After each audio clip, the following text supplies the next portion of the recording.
Hari ini kita akan pikirkan sebuah judul yaitu 3 gelar Yesus Kristus. Mari kita berdoa sebelum baca firman Tuhan. Bapa di sorga, kami bersyukur Engkau mengizinkan kami menginjak bulan yang baru, minggu yang baru.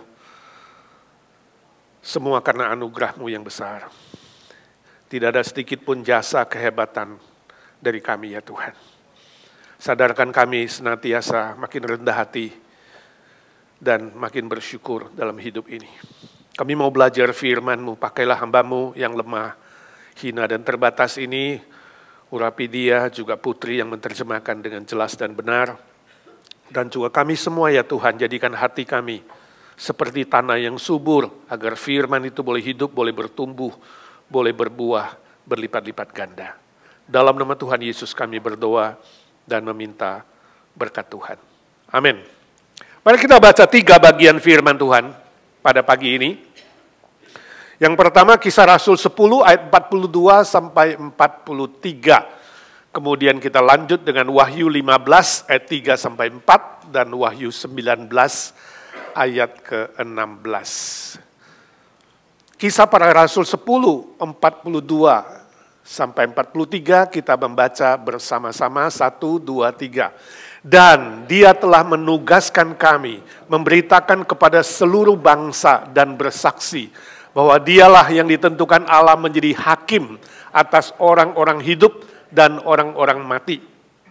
Tentang dialah semua nabi bersaksi bahwa barang siapa percaya kepadanya, ia akan mendapat pengampunan dosa oleh karena namanya. Wahyu 15 ayat 3 sampai 4, demikian firman Tuhan sama-sama. Dan mereka menyanyikan nyanyian Musa, hamba Allah, dan nyanyian anak domba bunyinya. Besar dan ajaib segala pekerjaan-Mu, ya Tuhan, Allah yang Maha Kuasa. Adil dan benar segala jalan-Mu, ya Raja segala bangsa. Siapakah yang tidak takut ya Tuhan, dan yang tidak memuliakan nama-Mu, sebab Engkau saja yang kudus, karena semua bangsa akan datang dan sujud menyembah Engkau, sebab telah nyata kebenaran segala penghakiman-Mu. Dan pada jubahnya dan pahanya tertulis suatu nama, yaitu Raja segala raja dan Tuan di atas segala tuan. Saya baca sebuah cerita, ini terjadi di Terminal Bus Daksinaga di Wonosari. Saya nggak tahu sudah tahu nggak tempat itu, saya nggak pernah pergi ya. Yang orang Jawa pasti tahu Wonosari ya. Di situ suatu hari diadakan survei etika. Ada seorang wanita yang masih muda, cantik, dan dia di terminal bis itu dia mendatangi seorang bapak yang duduk di kursi tunggu. Lalu dia tanya, "Pak, saya mau bikin survei nih. Boleh nggak saya tanya Bapak beberapa pertanyaan?" Lalu Bapak itu mengatakan, "Oh tentu saja boleh.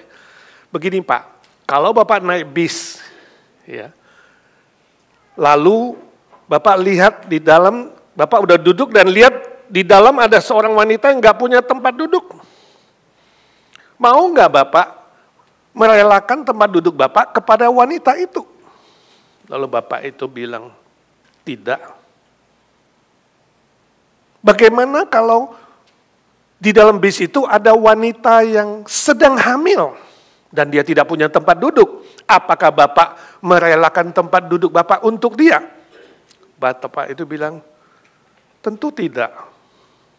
Oke, satu lagi. Bagaimana kalau wanita yang tidak punya tempat duduk itu adalah seorang wanita yang tua? Apakah Bapak merelakan tempat duduk Bapak diberikan kepada dia? Tidak. "Pak, terus terang ya," kata wanita itu, "Bapak itu adalah orang yang paling jahat, tidak sopan, ya, dan tidak tahu etika. Bapak kira Bapak itu siapa?" Jadi marah itu orang yang survei. "Itu namanya kurang ajar. Bapak itu siapa?" "Bu, saya ini sopir bis."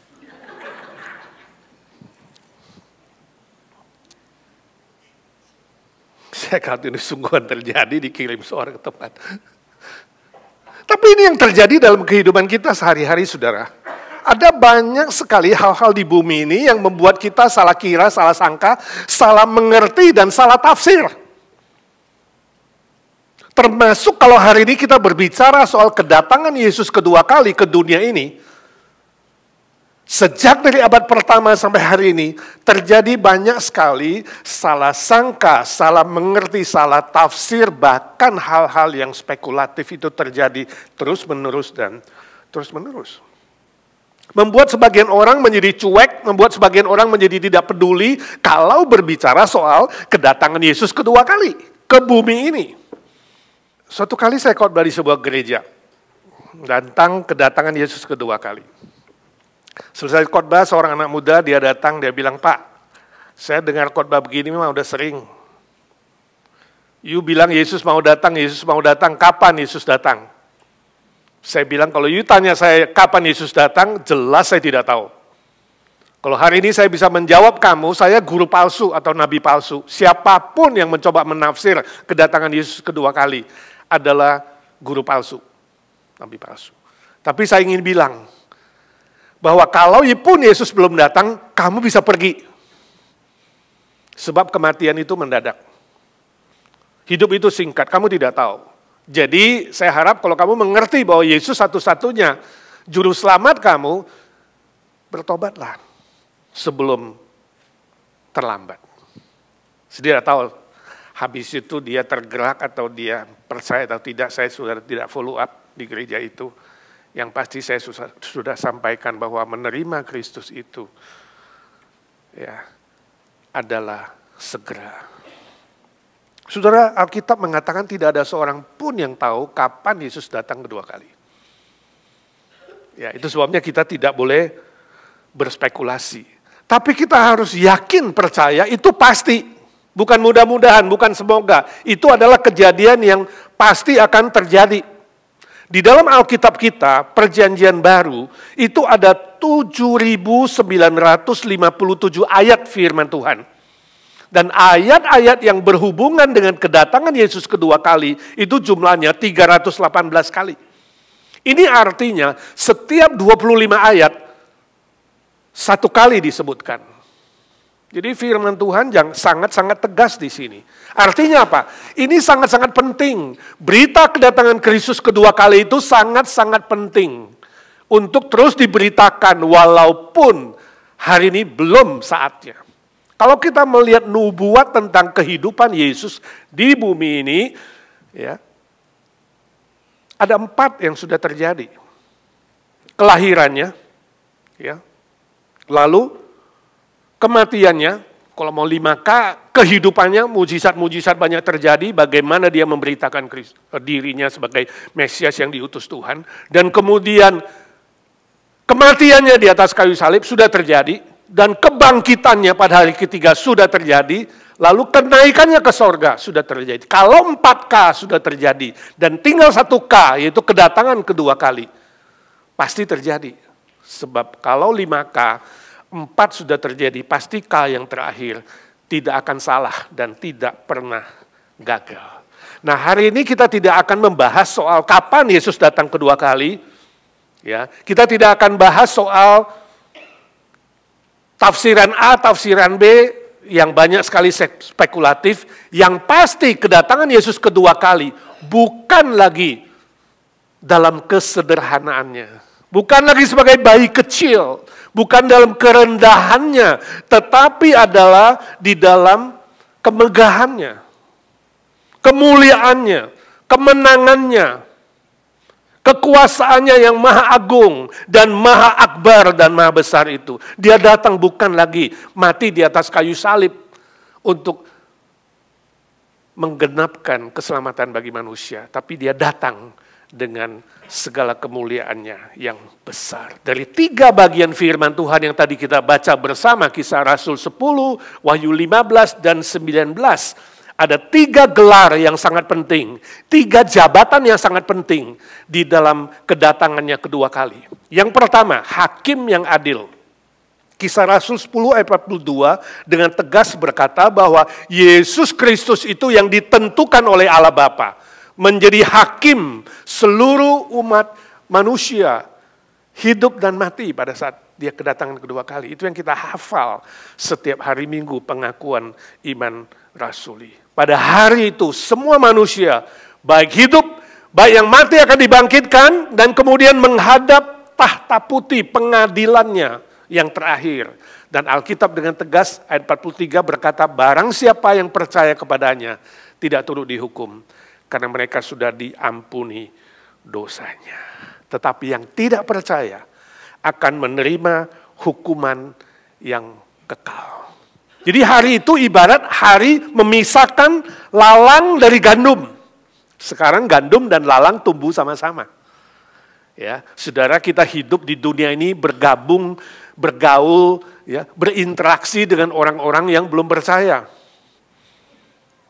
Seringkali kita merasa, aduh kenapa ya? Kenapa ya kita ini yang percaya malah lebih kejepit? Mereka yang nggak percaya, yang sengaja melawan Tuhan kok lebih lancar, lebih baik. Kadang-kadang bisa terjadi seperti itu. Bayangkan ya, sebuah ladang, ya, gandumnya belum besar, tapi lalangnya udah banyak. Tumbuhnya lebih seger. Karena kita hidup sama-sama di bumi yang diciptakan oleh Tuhan. Tuhan yang berbelas kasihan pun memberkati orang baik dan orang jahat. Sama-sama dapat matahari, sama-sama dapat udara. Apalagi pekerjaan, bisnis. Tapi tiba saatnya, hari itu, lalang dan gandum akan dipisah. Lalang akan dibakar, dan gandum itu yang diselamatkan. Seperti memisahkan kambing dan domba, kita bergaul, kita domba Kristus, dan kemudian kambing-kambing bergaul bersama, suatu hari nanti akan dipisahkan antara kambing dan domba. Ada 3 agama yang bersaudara di muka bumi ini, yaitu Yahudi, agama Yudaisme, ya, Kristen, dan Islam. Tiga-tiganya menyaksikan, kitab suci, tiga-tiganya menyaksikan bahwa hakim segala umat manusia adalah Yesus Kristus. Yudaisme menyebutnya Mesias, Kristus yang diurapi. Ya, orang Kristen kita menyebutnya Yesus Kristus, juru selamat yang diutus oleh Allah Bapa ke bumi ini, dan orang Islam menyebutnya Isa, Nabi Isa Al-Masih. Al-Masih artinya juru selamat. Dia yang akan datang menghakimi seluruh umat manusia. Pada hari itu, saudaraku, tidak ada kesempatan lagi untuk bertobat. Kedatangan Yesus kedua kali ke dunia ini bersifat tunggal, bukan double. Jadi jangan pikir gak apa-apa lah, toh double. Datang pertama, ya masih ada waktu bertobat. Tidak ada. Dia hanya datang satu kali sebagai hakim segala hakim umat manusia. Dan saat itu sudah tidak ada kesempatan bertobat. Itu sebabnya ketika nafas masih di kandung badan, ketika saudara masih punya kesempatan saat ini, Alkitab mengatakan hari ini adalah hari keselamatanmu, bukan besok. Secepatnya menerima dia kalau saudara belum menerima Kristus sebagai juru selamatmu. Hidup itu sangat singkat, saudaraku. Saya yakin saudara punya pengalaman-pengalaman itu dengan kawan, keluarga, dan siapapun. Hidup itu singkat sekali. Ya, kemarin saya coba baca lagi, ya, Oktober yang lalu, kita masuk November, saya baca beberapa hal tentang Oktober. Saudara, hanya Hurricane Helena dan Milton bulan lalu, saudara. Baru beberapa minggu lalu. Saudara tahu memakan berapa korban? Di 6 state, itu 256 orang meninggal. Itu yang terhitung loh ya. Yang meninggal, tentu ada ratusan ribu yang kehilangan tempat tinggal, ya, dan kemudian yang menderita. You tidak tahu. Tapi berbicara soal nyawa, ya saya yakin dari semua 256 yang meninggal itu tidak ada seorang pun yang tahu hari itu adalah hari terakhir dia di dunia ini. Dia gak siap.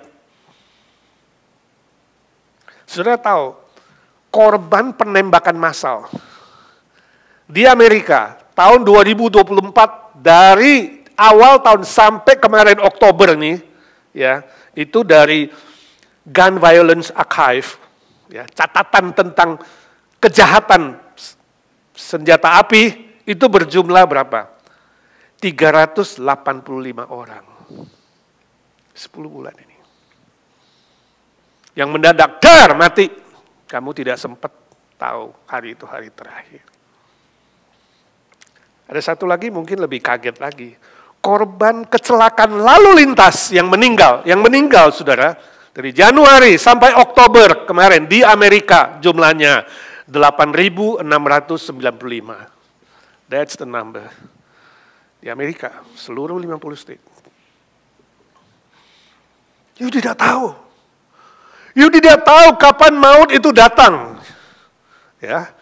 Saya yakin 100% dari orang-orang yang pergi, meninggal, tidak ada seorang pun dari mereka yang tahu hari itu adalah hari terakhir mereka di dunia ini. Saudara melihat betapa pentingnya jika saudara hari ini belum punya keselamatan yang pasti, saudara harus menerima Yesus Kristus yang bangkit itu. Sebab hanya Kristus yang bangkit, Dia satu-satunya hakim segala umat manusia. Amin. Ada yang masih berkeras hati dan memikir-mikirkan?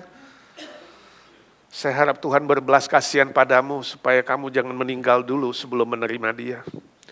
Bagi saudara yang sudah terima, kita bersyukur sebab hari itu tidak ada lagi penghakiman. Kita diampuni 100%.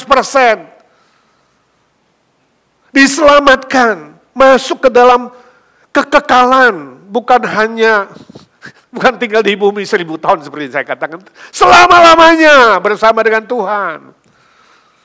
Sebab itu mari ketika masih ada kesempatan mengasihi Tuhan dan bersyukur lewat pelayanan-pelayanan yang Tuhan percayakan bagimu. Sesuai karunia dan panggilannya masing-masing. Kita diberi karunia, masih ingat perumpamaan yang diceritakan Tuhan Yesus, yang 5 talenta menghasilkan 5.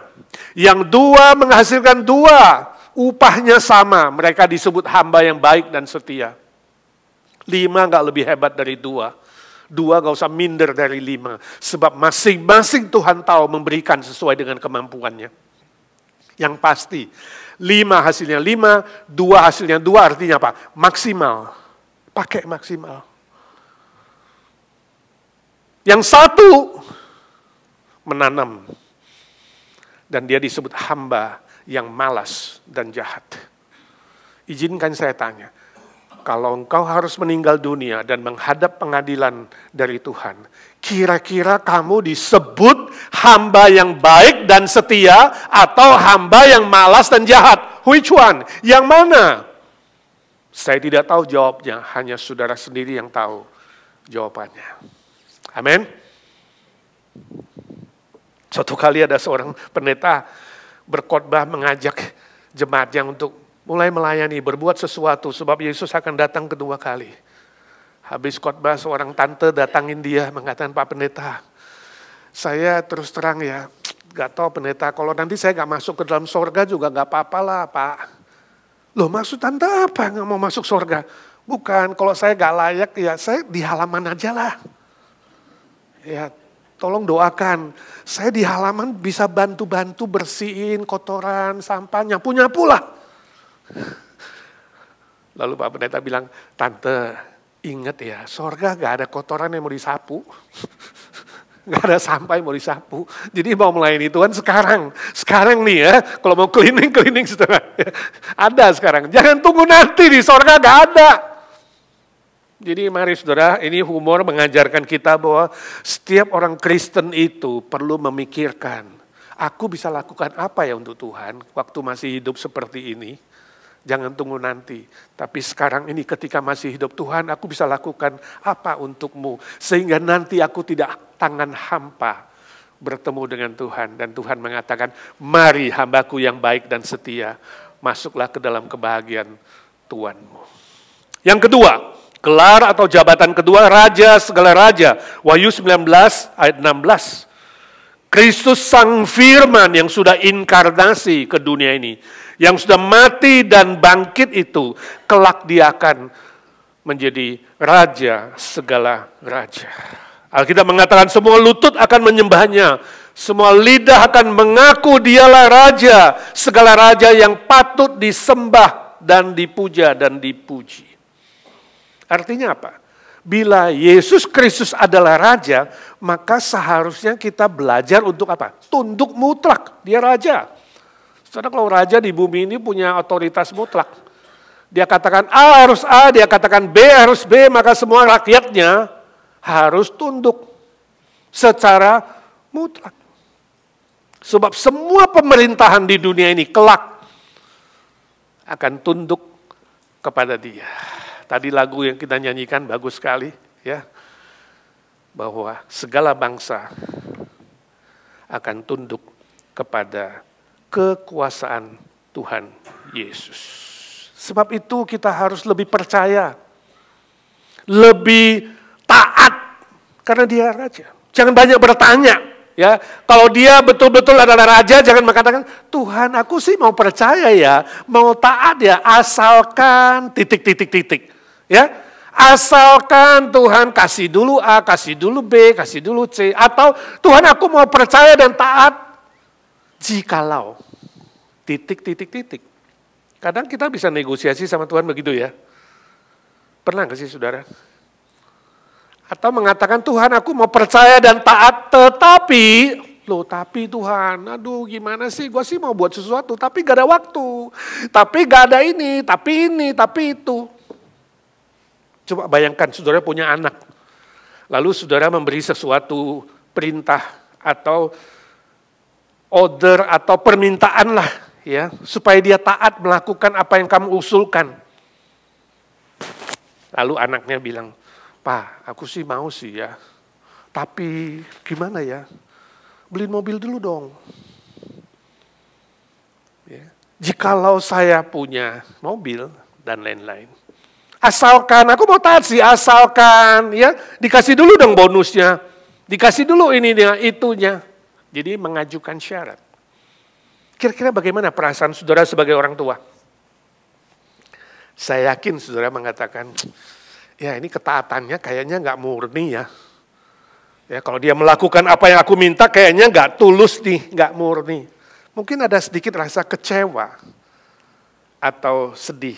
Ada nggak saudara? Bisa nggak sebagai orang tua? Nah sekarang bayangkan kita dengan Tuhan. Waktu Tuhan meminta kita percaya penuh, jangan banyak tanya. Yuk taat saja firmanku. Lalu kita mulai negosiasi, tawar-tawar sama Tuhan. Ya. Bagaimana kalau gini Tuhan? Bagaimana kalau gitu Tuhan? Bahkan ada yang berani ngancem. Kalau tidak memberi aku, Tuhan aku sih mau melayanimu. Tapi kalau sampai akhir tahun ini, gajiku tidak naik 50%, atau aku belum dapat mobil, atau aku gak dikasih ini, gak jadi Tuhan. Kira-kira pernah begitu negosiasi sama Tuhan?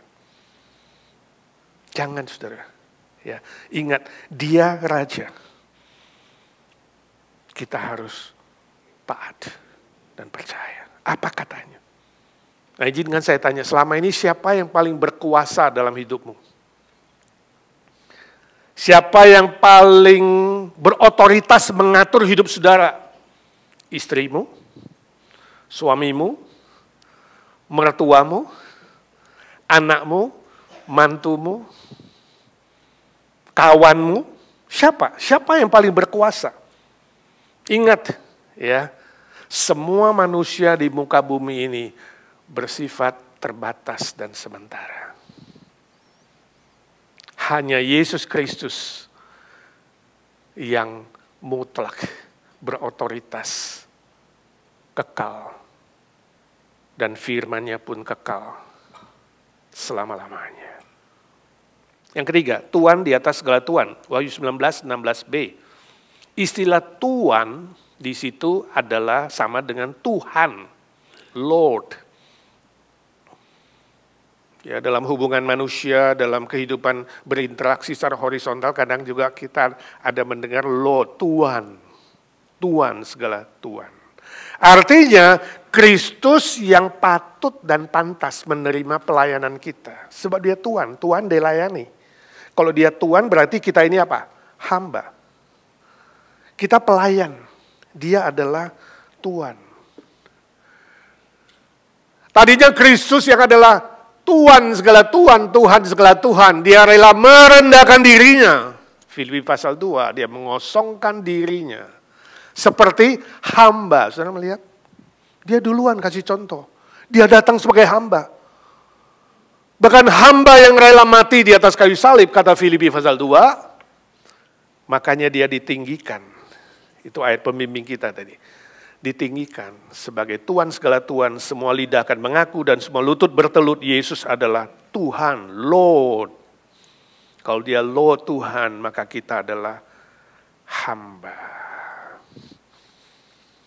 Saya yakin kalau hamba ada sebuah syarat. Kalau saudara punya pembantu atau hamba, saudara sebagai Tuhan pasti bilang, kalau saya kasih kamu tugas, jangan tanya kenapa. Saudara kayak itu gak sama pembantu? Dulu yang masih punya pembantu. Bayangkan kalau kamu kasih tugas, ya, tolong ya bersihkan mobilku. Kenapa Pak? Kan kemarin udah dibersihin. Tolong ya siapkan makanan siangku. Kenapa Pak? Kan bisa beli in and out. Tolong ya lakukan ini. Kenapa? Nah kalau tanya kenapa? Kamu bilang apa? Mbak besok ya. Atau nanti gak usah sekarang lah, angkat 2 kopermu, pulang ya ke Wonosari. Saya mengerti saudara dan saya kita bergumul soal mengapa itu. Karena ada banyak hal di bumi kita tidak mengerti. Melampaui pikiran kita, melampaui perasaan kita, pengalaman kita. Ada hal-hal yang tidak bisa masuk akal. Kita udah coba bertahan, bertanya. Tidak ada jawaban. Lalu muncul, kenapa Tuhan? Pengen tahu kenapa. Kenapa Tuhan itu tidak memberkati aku? Kenapa Tuhan tidak buka jalan? Kenapa Tuhan tidak begini? Kenapa Tuhan? Oh, itu pertanyaan yang akan merongrong kita. Kalau di bumi ini kita menghadapi persoalan yang tidak ada jawaban dan persoalan itu berat. Bukan saja berat dan lama sekali nunggunya. Sangat-sangat sulit saya mengerti. Saya pun pernah mengalami seperti itu. Saya pernah cerita dulu. Papa dan mama saya meninggal beda 28 hari. Itu yang belum ada jawaban sampai hari kenapa. Dan itu terjadi waktu saya di seminari. Ketika saya mempersembahkan seluruh hidup saya. Ya, saya tinggalkan teknik mesin saya, tinggalkan pekerjaan saya. Bergumul 2 tahun menyerahkan diri ke seminari, tapi saya cuma minta satu. Papa, mama, panjang umur saya bisa lihat mereka. Bisa mengabdi, bisa berbakti, bisa melayani. Tapi papa meninggal dulu, usia 67, mama saya 60. Sakit setahun setelah mama jaga. Setelah itu dalam 28 hari setelah saya kembali ke seminari, mengurus papa, menguburkan, pulang ke seminari gak lama, 28 hari. Telepon ke seminari, mama meninggal. Saudara itu gak mengerti. Seperti guntur, seperti petir. Seperti halilintar di siang bolong. Seperti palu godam di kepala. Gak mengerti. Yang saya minta gak keterlaluan kok. Bukan memuaskan kedagingan saya kok. Cuma kasih mereka sehat, panjang umur. Saya sudah serahkan seluruh hidup. Sampai hari ini gak mengerti. Kenapa? Dan saya bertanya terus. Sampai suatu hari Roh Kudus di hati saya berkata, Edi, kamu itu siapa?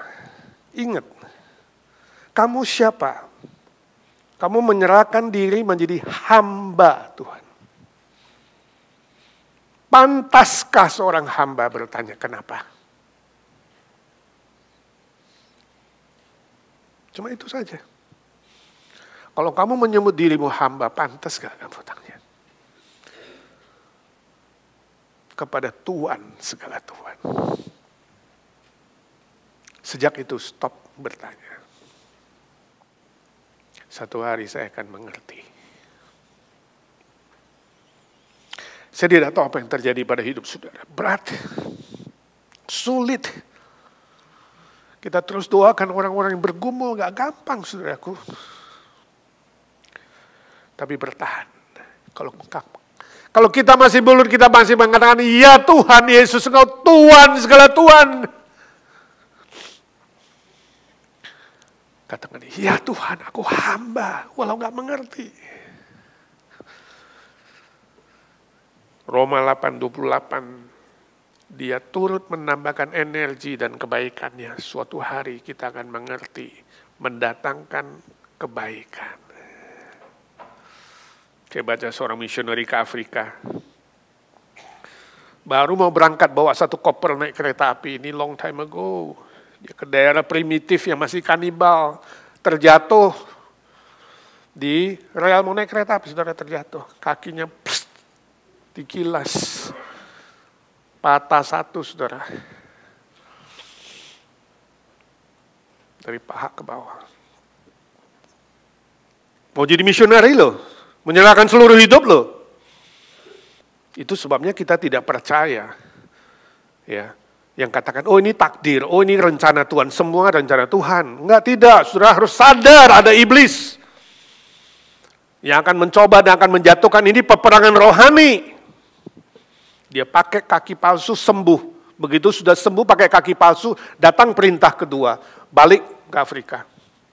Kalau kamu balik gak, saudara? Kira-kira tanya kenapa gak sama Tuhan? Tuhan kenapa? Hari itu sudah mau pergi. Kenapa Tuhan izinkan? Ya, kenapa ini buntung dan sekarang dengan kaki palsu ke sana lagi? Gak make sense. Kalau Tuhan make sense, dia bukan Tuhan. Dia lebih kecil dari otak kita. Tapi mau taat gak? Kalau kamu bilang hamba, taat gak? Misioneri itu taat, dia pergi. Dia tinggal di gubuk, di tengah-tengah kanibal. Di tengah-tengah orang yang masih makan manusia, saudara lihat, orang putih datang ke tempat hitam, ini enak nih. Ya, New York steak ini. Jadi waktu dia tinggal di gubuk itu, malam itu diserang dia, saudara. Dia cerita dia diserang. Orang keliling. Salah satunya masuk atau berdua kita tidak tahu, yang pasti malam hari itu mereka memotong kakinya satu. Bayangkan sudah putus satu, sekarang dipotong satu. Lalu besok pagi semua berkeliling di gubuk itu mau melihat, kita mau lihat ini. Si New York steak ini. Udah dipotong satu, mau ngapain ke tempat kita ini? Kita bila perlu bikin sate panggang atau bakar atau rebus atau apalah ya. Misionarinya keluar 2 kaki, saudara. Ternyata yang dipotong itu kaki palsu. Kaget, kemarin dipotong. Kok hari ini keluar 2 kaki? Ini pasti dewa. Lalu dia disembah, saudara, hari itu. Kesaksian dia. Itu starting point-nya. Sehingga orang-orang kanibal bisa menyembah dia, kira dia dewa, utusan dewa, dan dia mulai mengabarkan Kristus dan memenangkan jiwa. You tidak tahu. Dari iblis merencanakan yang jahat. Dia kira dia bisa menang, tapi dari Tuhan dia mengubah itu dengan energinya dan kekuasaannya dan kasihnya. Itu Roma 8:28. Sun RG, Tuhan menambahkan energinya sebab dia Tuhan dan diubahlah yang jahat itu jadi baik. Makanya ujungnya kita semua akan melihat kebaikan Tuhan. Amin. Sekarang gak mengerti gak apa-apa, jangan banyak tanya. Tuhan, aku mau taat walau gak mengerti. Tuhan, aku mau percaya walau gak mengerti. Sebab satu hari aku pasti melihat dan mengalami yang baik dari Tuhan. Sebab Tuhan sumber baik. Dia bukan baik dan jahat, dia hanya baik selama-lamanya. Itu sebabnya mari saudaraku kita tetap setia melayani Tuhan. Setia percaya, beribadah, setia dan taat kepada firman-Nya. Makin ikut Tuhan, kita makin rendah hati, makin setia, makin ikut dan melayani Tuhan, makin mengasihi Tuhan, walaupun memecahkan pikiran dan perasaan dan pengalaman kita. Mari dengan sikap seperti itu kita menerima perjamuan hari ini. mengingat cinta kasih-Nya yang pun kita tidak mengerti. Kenapa Tuhan mau datang? Kenapa Tuhan mau mati bagiku? Kenapa Dia mau bangkit? Bukankah Dia pencipta? Saya hanya debu dibandingkan seluruh galaksi ini. Gak ada apa-apanya, hanya debu. Tapi Dia mau datang untuk aku. Siapalah aku? Gak mengerti. Dengan ketidakmengertian itu, tapi fakta sejarah, mari kita setia mengasihi Tuhan. Kita berdoa. Bapa di sorga, suara hamba-Mu sudah berhenti. Biarlah suara Roh Kudus terus berbicara di hati kami. Mulai hari ini ya Tuhan, kami mau menjadi anak-anak-Mu yang sungguh-sungguh mengagungkan Tuhan dan menyembah-Mu sebagai hakim segala hakim. Kami punya takut akan Tuhan menjalani hidup ini. Menyembah-Mu sebagai Raja segala Raja.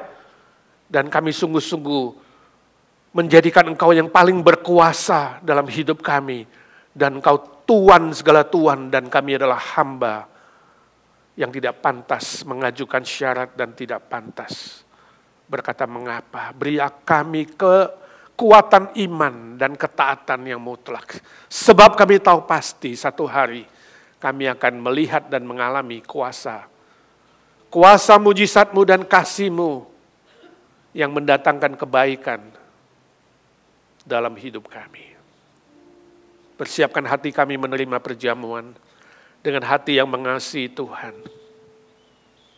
Supaya roti dan anggur ini menjadi berkat yang spesial. Secara jasmani, secara mental, secara rohani. Dalam nama Tuhan Yesus Kristus kami berdoa dan meminta berkat Tuhan. Amin.